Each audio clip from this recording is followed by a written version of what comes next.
নানখাতা বিস্কিটটা এতই মজার যে একবার বানিয়ে দিলে বারবার বলে যে বানিয়ে দিতে। হ্যালো এভরিওয়ান, আসসালামু আলাইকুম। সবাই কেমন আছেন? আশা করি ভালো আছেন। আজকে আমি আপনাদেরকে নানখাতা বিস্কিট বানিয়ে দেখাবো, আশা করি আপনাদের ভালো লাগবে। প্রথমে আমি এখানে একটি মিক্সিং বোল নিয়ে নিয়েছি, তারপর দিয়ে দিলাম 1 কাপ সয়াবিন তেল, তারপর দিয়ে দিচ্ছি আমি হাফ কাপ ঘি। এখন এখানে আমি দিয়ে দিব 1 কাপ ব্লেন্ড করা চিনি। তারপর এখন চিনি, ঘি আর তেল ভালো করে মিশিয়ে নিচ্ছি, চিনির দলা যেন না থাকে। দেখতেই পাচ্ছেন আমার একটু ছিল, তারপর আমি আবারও ভালো করে মিশিয়ে নিচ্ছি। মিশিয়ে নেওয়া শেষ।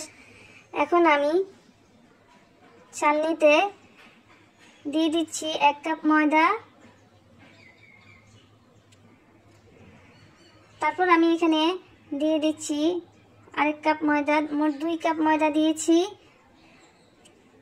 আর দিয়ে দিচ্ছি 1 কাপ বেসন। এখন আমি এখানে দিয়ে দিয়েছি 1 চা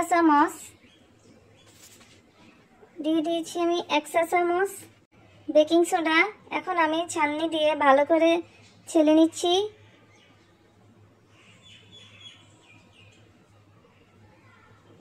অবশিষ্ট যে অংশটা থাকে ওই অংশটা আমি ফেলে দিচ্ছি। এখন আমি স্প্যাচুলার মাধ্যমে ভালো করে মিশিয়ে নিচ্ছি।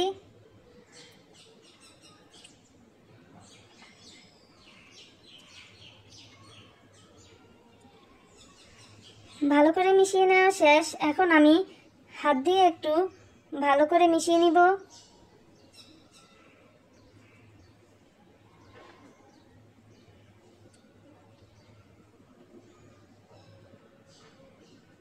আপনাদের যদি ডোটা একটু নরম হয় সেক্ষেত্রে আপনারা একটু ময়দা দিয়ে দিতে পারেন, আবার যদি ডো শক্ত হয় তাহলে একটু তেল দিয়ে দিবেন। তো আমার ডোটা একদম পারফেক্ট হয়েছে, এর জন্য আমি আর কোনো ময়দা ইউজ করিনি। তো এখন আমি ভালো করে একটু মথে নিচ্ছি। এখন আমি 2 হাতের সাহায্যে আমি বিস্কুট বানিয়ে দিচ্ছি। আমি এখানে বেকিং ট্রেতে একটি কাগজ বিছিয়ে দিচ্ছি। তারপর এখন দেখতে পাচ্ছেন আমি 2 হাতের মাঝখানে বিস্কুটের শেপ দিয়ে দিলাম। আমি আবারও আরেকটি বানিয়ে দেখাচ্ছি আপনাদেরকে।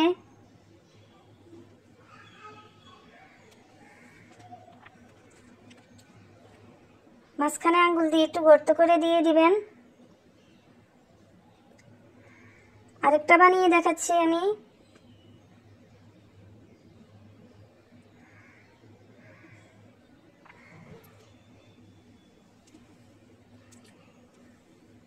একে একে সবগুলো বিস্কিট বানানো আমার শেষ।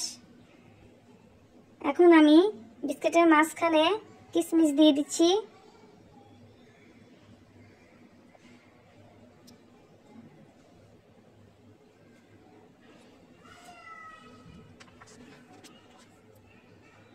কিশমিশটা দিলে দেখতে সুন্দর লাগে বিস্কিট। তো দেখতে পাচ্ছেন আমার বিস্কিটগুলো রেডি। আমি ওভেনে 160 ডিগ্রিতে 15 মিনিট বেক করেছি। আপনাদের সেক্ষেত্রে একটু কম বেশি লাগতে পারে। আমার ওভেনের তাপ অনুযায়ী আমার 15 মিনিট লেগেছে। কেমন হয়েছে জানাবেন। সবাই ভালো থাকবেন, সুস্থ থাকবেন। আল্লাহ হাফেজ।